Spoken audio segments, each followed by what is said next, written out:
You are watching Facto News.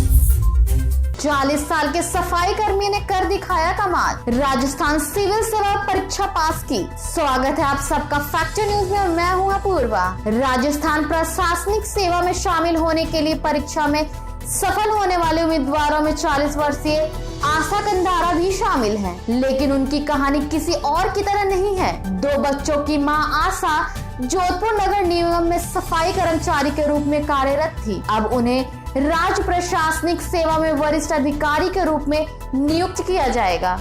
8 साल पहले आशा और उनके 2 बच्चों के साथ उसके पति ने छोड़ दिया था। अपने माता पिता के सहयोग से उसने अपनी पढ़ाई जारी रखी, स्नातक की पढ़ाई पूरी की और फिर 2018 में प्रतियोगी परीक्षा में शामिल हुई। 2 चरणों में परीक्षा देने के बाद आशा को इंतजार करना पड़ा, क्योंकि महामारी के कारण परिणामों की घोषणा रोक दी गई थी। परिणाम पिछले सप्ताह घोषित किए गए हैं। इसी बीच आशा जोधपुर नगर निगम में एक सफाई कर्मचारी की नौकरी करने लगी, क्योंकि अपने बच्चों की देखभाल करने की जिम्मेवारी उन्हीं की थी। इस कारण वह हाथ में झाड़ू लेकर जोधपुर शहर की सड़कों पर झाड़ू लगाने लगी।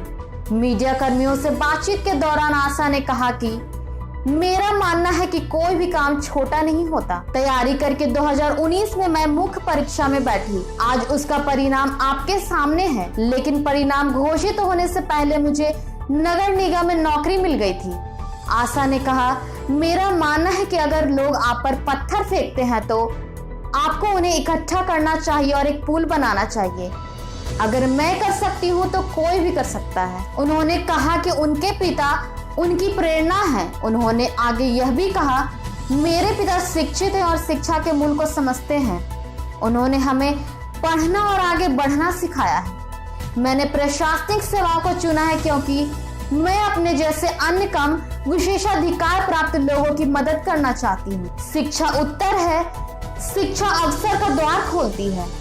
आशा के पिता राजेंद्र कंदरा ने अपनी वंचित पृष्ठभूमि के बावजूद अपनी पढ़ाई पूरी की। वो भारतीय खाद्य निगम में लेखाकार पद पर सेवानिवृत्त हुए हैं। उन्होंने कहा, मैं पढ़ाई लैंप की रोशनी पर करता था। हम शिक्षा के महत्व को समझते हैं। जीवन एक संघर्ष है और संघर्ष ही जीवन है, लेकिन आज हमें बहुत गर्व है